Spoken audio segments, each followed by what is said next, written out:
Good morning student. आज हम BA second year का पेपर सेकंड स्टार्ट करेंगे, जिसका पहली यूनिट है प्लेटो।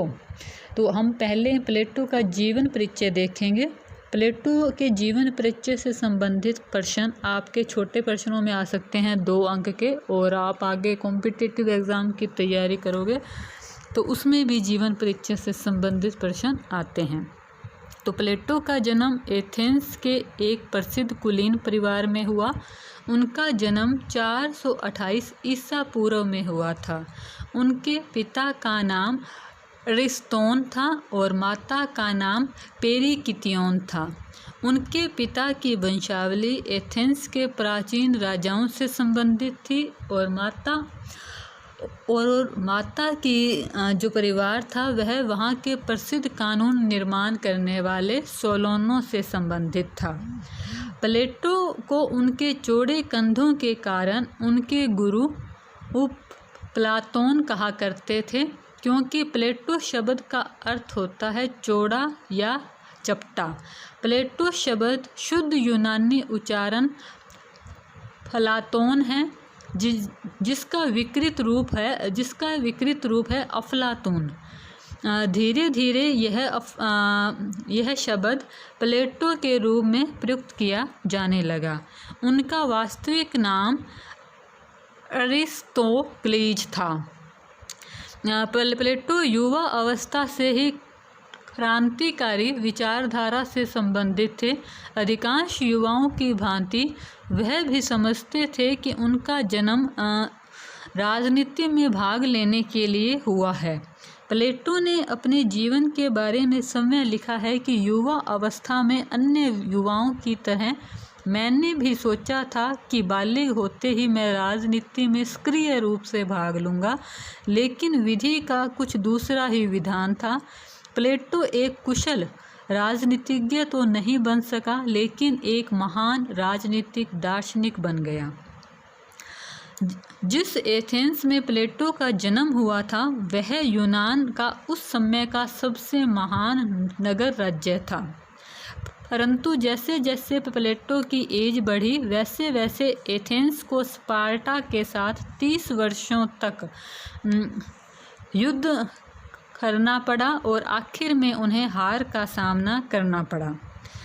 तो प्लेटो ने अपने जीवन में 30 साल के लंबे युद्ध व संघर्ष को देखा था। और उस 30 वर्ष के जब संघर्ष का समय था, उस समय एथेंस के अंदर प्रजातंत्रात्मक शासन व्यवस्था थी और 1904 में एथेंस में प्रजातंत्र को उखाड़कर उसके स्थान पर 30 व्यक्तियों का शासन स्थापित किया गया। ये छोटा क्वेश्चन आ सकता है, 30 व्यक्तियों का आतताई शासन किस विचारक ने देखा? तो ये इसका उत्तर होगा प्लेटो ने। इसमें प्लेटो के निकट संबंधी भी थे। उन्होंने प्लेटो को भी शासन में भाग लेने के लिए आमंत्रित किया, लेकिन प्लेटो के विचार उनके साथ एडजस्ट नहीं हुए। इस कारण उन्होंने इसमें भाग नहीं लिया और शीघ्र ही एक दूसरी क्रांति हुई, जिसके परिणाम स्वरूप 30 व्यक्तियों के शासन मंडल को समाप्त कर उसके स्थान पर पुनः प्रजातंत्र की स्थापना की गई। शुरू में तो प्लेटो ने इस शासन का स्वागत किया, किंतु धीरे धीरे उन्होंने इस शासन से जो एक्सपीरियंस देखा उससे वह प्रजातंत्र से विमुख होते चले गए। 18 से 20 वर्ष की उम्र में प्लेटो सुकरात के संपर्क में आए। वैसे दोनों के व्यक्तित्व में काफ़ी डिफरेंस था। सुकरात एक साधारण शिल्पकार के बेटे थे और प्लेटो एक कुलीन परिवार के पुत्र थे। सुकरात प्लेटो के राजनीतिक गुरु हैं। सुकरात के विचारों से प्रेरित होकर ही प्लेटो ने राजनीति की नैतिक व्याख्या की। सद्गुणों को ज्ञान माना, शासन कला को सबसे उच्च स्तर की कला माना और प्लेटो ने विवेक पर बल सुकरात के प्रेरणा से ही दिया। जब सुकरात को विषपान का दंड दिया गया तो उस समय प्लेटो की उम्र 28 वर्ष थी। अब यहाँ प्रश्न बनेगा कि सुकरात के मृत्यु के समय प्लेटो की आयु कितनी थी? तो 28 वर्ष प्लेटो की आयु थी।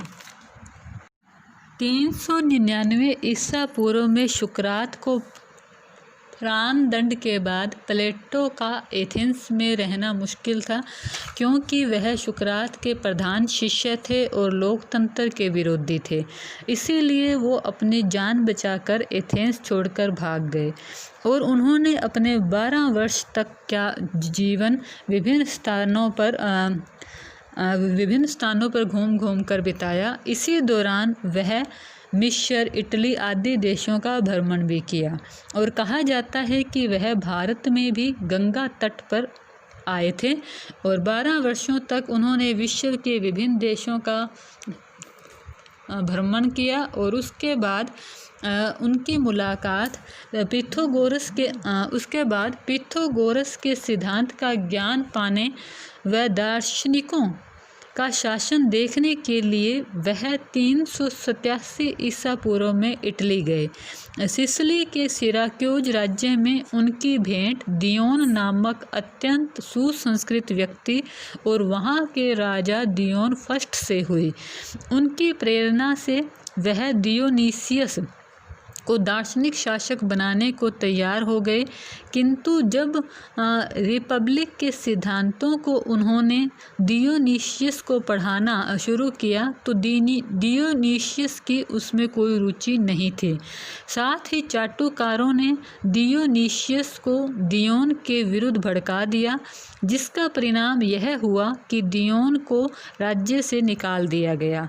दियोनीसियस ने प्लेटो को भी स्पार्टा के राजदूत को सौंप दिया और उस राजदूत ने बाद में दास के रूप में एंजाइना टापू में प्लेटो को बेच दिया।